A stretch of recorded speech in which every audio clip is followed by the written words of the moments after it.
The vast expanse of snow stretched endlessly, a frozen wilderness where the land and sky bled together in shades of gray. Suri, the lynx, stood motionless in the center of a vast frozen lake, her fur thick and bristling against the biting cold. The ice beneath her paws groaned with every cautious movement, threatening to crack, to break. She was trapped. The horizon was a blur of white, offering no sign of escape. Her two cubs huddled close, their tiny bodies trembling, their wide eyes filled with fear. They sought refuge in the warmth of their mother's side, unaware of the danger pressing in around them. Suri's gaze flickered across the icy expanse, her sharp golden eyes scanning for any sign of salvation. But there was nothing.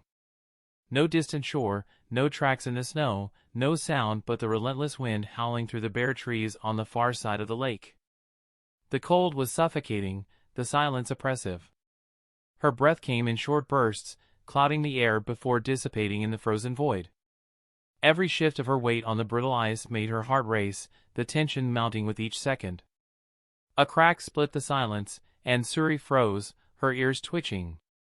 She held her breath as the ice creaked, warping under her and her cubs. The weight of the situation pressed down on her shoulders, but she would not let go. Not of them. Her cubs whined softly, pressing closer against her, seeking comfort from the only warmth they knew. Suri's protective instinct surged. She was their shield, their only hope. But as the ice groaned louder, threatening to tear them apart, she realized that even her strength might not be enough to hold the fractures of their world together. Hi everyone, welcome to our channel. Today, I'm excited to share a new story with you. Please subscribe us. Suri's thoughts drifted back to days before the lake, when the world had felt like a sanctuary. The avalanche had come without warning, an immense roar of snow and rock tumbling down the mountain, forcing her and her cubs from their den in the middle of the night. She had tried to stay, to wait out the storm, but the earth trembled beneath their feet, and the forest around them was collapsing. The dense trees had offered no protection, only a deeper sense of isolation as the snow piled higher. In her panic, Suri had fled without direction, her instincts driving her through the blinding storm. She had led her cubs toward the frozen lake, thinking it was the safest escape route. The snow-covered surface had seemed solid enough from a distance, a safe path away from the dangers of the shifting mountain. But now, standing on the brittle ice, she realized how wrong she had been. The wind howled through the bare branches, biting at her fur. Every crack of the ice beneath her paws sent jolts of fear through her. Her heart pounded faster, her breath coming in shallow bursts as the tension mounted. She shifted her weight again, trying to distribute it evenly, but the ice groaned louder, its thin surface threatening to give way with every movement. Her cubs, exhausted and terrified, huddled against her belly, seeking warmth from their mother.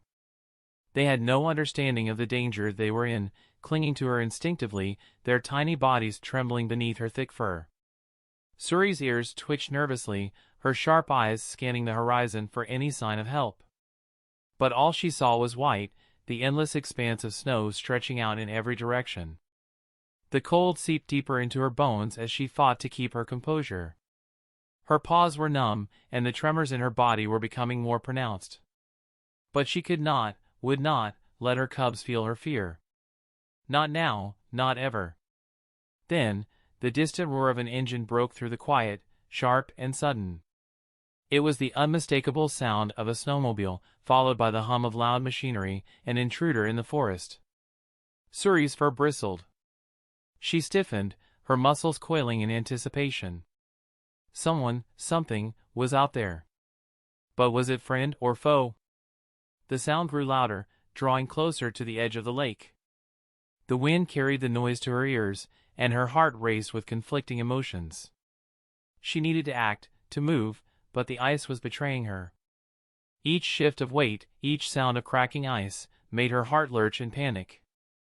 The world felt as if it were collapsing around her, time slipping through her claws like sand. The ice was groaning louder now, almost in protest, as if the earth itself were warning her, "You're running out of time." Just as Suri's eyes darted desperately across the frozen lake, trying to anticipate any movement in the white nothingness, a faint figure emerged at the edge of the horizon.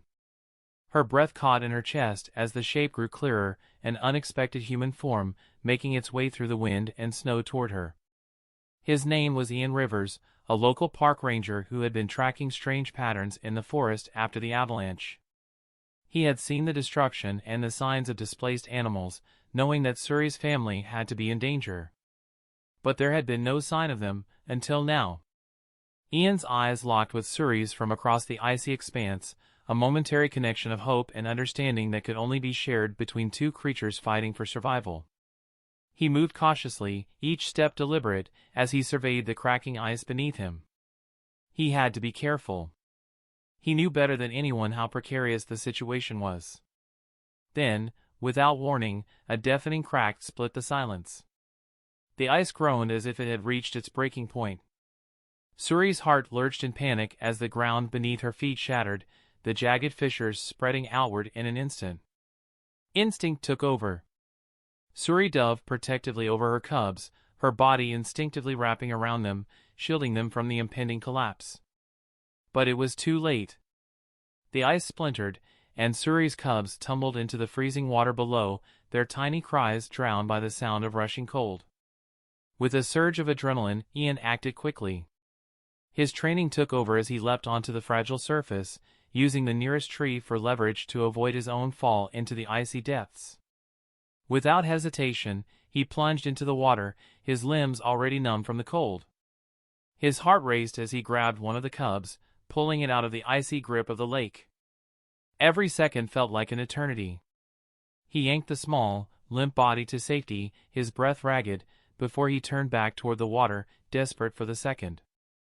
The icy water clawed at Ian's legs as he struggled to keep his footing, his limbs feeling as if they were freezing to the very bone. Every movement was a battle against the sharp bite of the cold. His breath came in ragged gasps, but he didn't stop. He couldn't. The first cub, limp and unresponsive, was still clutched in his arms, its small body like dead weight. He dragged it with every ounce of strength he had left, his fingers numb, his muscles screaming in protest. As he pulled it to the edge of the ice, his heart skipped a beat as he saw Suri, emerging from the water, her soaked fur matted to her body. She moved with a wild desperation, climbing up from the depths, a powerful instinct driving her to retrieve the other cub. She stumbled, her paws slipping on the icy surface, but she was relentless. Ian's focus shifted back to the first cub.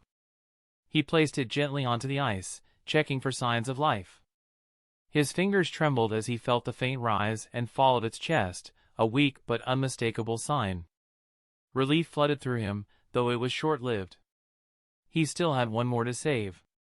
Suri had reached the second cub, pulling it from the freezing water with trembling jaws. She nudged it desperately, her body shaking uncontrollably.